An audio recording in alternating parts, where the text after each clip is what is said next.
सावित्री, अगं सावित्री, हे बघ मी तुझ्यासाठी काय आणलंय. हे काय आहे ती? अगं तू असं का करते? पुस्तक आहे, पुस्तकांचं वाचन कर. ईशा, आता यावेळेस कसं वाटतं ते? मी आता काय ऐकणार नाही. तुला लग्नाच्या वेळेस मला वचन दिसतं की मी शिकेन. आजपासून तुझा अभ्यास सुरू. आहो, पण लोक काय म्हणतील की ती बदनामी होईल ती. लोक आपल्या तू करतेस ते आपल्या घरातल्या कामातच बरं वाटतं. असं बाहेर जाऊन नाही हो. ते पुस्तक राहू द्या बाजूला, मला खूप कामं पडली.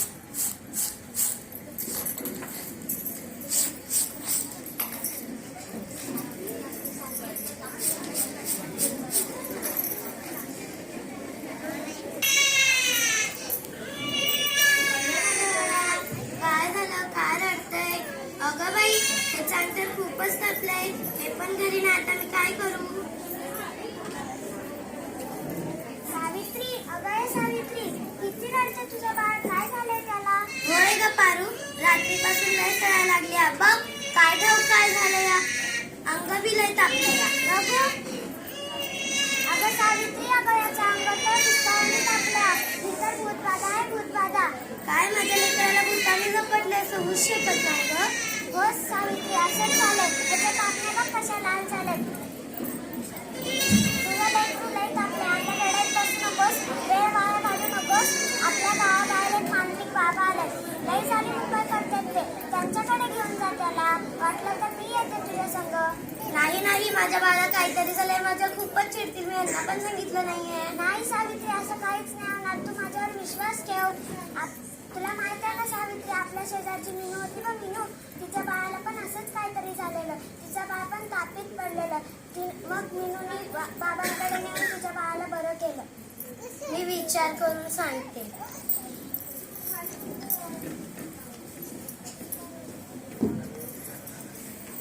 पारू जे म्हणत असेल ते माझ्या बाळाला खरं झाले असेल का? खरंच माझ्या बाळाला भूतबाधा झाली असेल का? ठीक आहे, ते माझ्या बाळासाठी काही करायला तयार आहे. पारू, वगैरे पारू, इकडे ये. काय झालं का सावित्री? चल आपण बाबाकडे जाऊया. चल.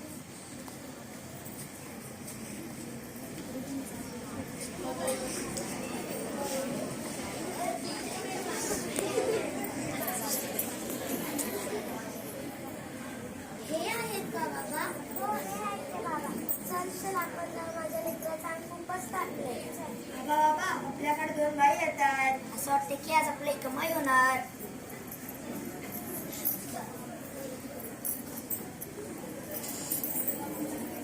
बाबा, बाबा तपस्यामध्ये. बाबा, काय झालं पोरी? बाबा, माझ्या बाळाला वाचवा. बाबा, माझ्या बाळाला वाचवा. सांगितलं तापले. बाबा, काहीतरी करा. बाबा, काहीतरी करा. तुझ्या लेकराला भूतबाधा झाली. काय? कसली भूतबाधा बाबा? तुझ्या लेकराला विहिरीच्या भूताने झपटलंय. काय? माझ्या लेकराला विहिरीच्या भूताने झपटले असं होऊच शकत नाही. बाबा, याच्यावरती काहीतरी उपाय सांगा बाबा. धीर धर पोरी, धीर धर. बाबांवर विश्वास ठेव. बाबा सगळं बरं करतील. कसा धीर धरू बाबा? कसा धीर धरू? त्याच्यासाठी तुला बकरीचा नैवेद्य म्हणजेच बकरीची बळी द्यायला लागेल.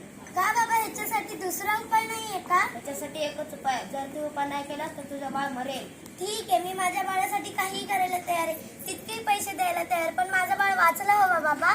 ठीक आहे, तुम्ही पैसे द्या, नैवेद्य आम्ही करू. हे घ्या अंगाला, दिवसातून 2 वेळा लावा बाळाला. ठीक आहे. बाबा की जय हो, बाबा की जय हो. बम बोले, बम बोले. अगं बाई, ह्याचा ताप अजून कसं काय बरं झाला? काल बाबाकडे येऊन पण काहीच फरक पडलेला नाही. तुला किती वेळा सांगितलं त्या दवाखान्यात घेऊन जा, पण तू माझं काय ऐकू नकोस. अगं, तुम्ही चिडू नका. बाळाला हातात घेऊन पाहायचं. अंग खूपच तापलंय. तुला किती वेळा सांगितलं घरात प्रसूती करत जाऊ नको म्हणून. यावेळेस एका बाळाचं आणि आईचं दवाखान्यात जाणं खूप महत्वाचं आहे. अगं, पुरुषाच्या हातातून प्रसूती करायला लाज वाटते. कसं वाटतं ते? त्यावेळेस दवाखान्यात कुठल्या महिला डॉक्टरही नव्हत्या. मी मला कशी घेऊन जाणार ते प्रसूती करायला? तुझं अंग पण त्यासारखं तापलंय. मग काहीतरी करा ना. दादा, वैद्यांना बोलवा. सुमित्राव दादा, वैद्य गावाबाहेर गेले. सावित्री, हे काय लावतीये? हा देवाचा अंगार रेडी लावले, बाळाला बरं वाटते. सावित्री, अंधविश्वास आहे. तुम्ही विश्वास करून का खरंच बाळाला बरं वाटते. सुमित्रा, हे बघा, आपला बाळ रडत नाहीये. काय झालं बाळाला? दाखव. उठ ना बाळा, मी तुझी आई तुला बोलवते. उठ ना पिल्ला, मी तुझी आई तुला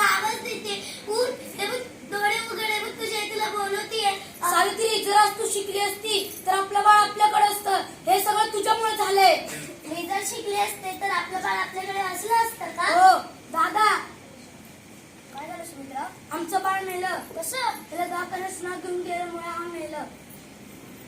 त्याचा अंतिम संस्कार करा. सावित्री अगं सावित्री, त्याला बाळ दे. नाही. सावित्री दे. नाही, मी माझ्या बाळाला नाही देऊ शकत. सावित्री दे. मी माझ्या बाळाला नाही देऊ शकत.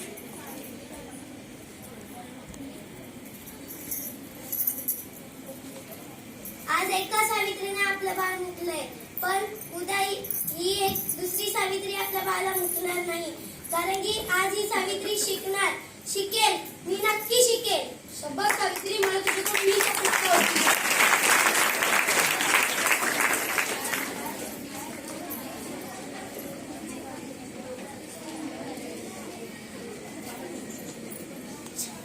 अरे, मी हे काय वाचते? पृथ्वीभोवती सूर्य फिरतो. नाही सावित्री, सूर्याभोवती पृथ्वी फिरते.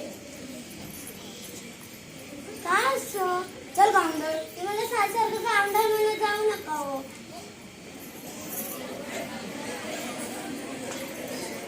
सगळी लाज शरम विकून खाल्ली या सावित्रीने. गोर कलयुग आहे रे बाबा. जर असं दिल्या वाटतील तेव्हा कळलेलं सुमंत्रांना की असं कोणी आपल्या बायकोला शिकवतं का? सबत जग नसतो. स्त्रियांना शिकण्याचा हक नाही, फक्त पुरुषांनाच आहे. सगळ्या गावाची इज्जत झालेली आहे पाहिजे. तू या समाजाला बघून घाबरलीस. नाही, मला आता कोणी काही म्हणू दे, मी मागे हटणार नाही. मी शिकेल. मी नक्की शिकेल.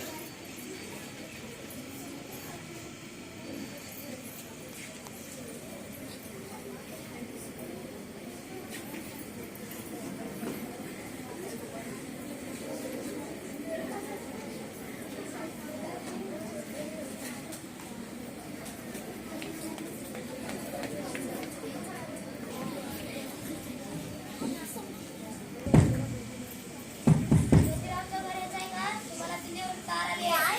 आम्ही बघून आलो. हो. तुम्हाला दिल्लीवरून तार आली आहे. सावित्री अगं काय सावित्री, आहे हे? एक पोस्टमन आणतात, त्याने तार दिलाय. आपल्याला दिल्लीला जायला लागेल. तुला दिल्लीला पुरस्कार भेटणार आहे. आज सुमंतराव, आज हे तुमच्यामुळेच घडलं, नाही तर मी एकटे एवढं सर्व कशी करू शकले असते?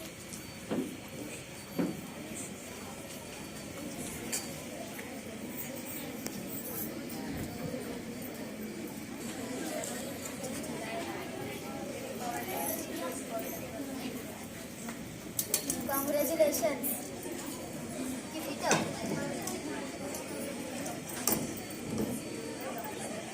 महिलांचा सन्मान वाढवला तुम्ही.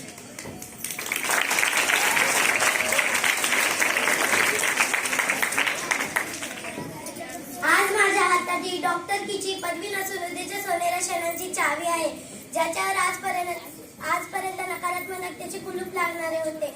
माझ्या देशात अशा अनेक महिला आहेत ज्यांची स्वप्न चुलीच्या धुरात हरवून गेलेली आहेत.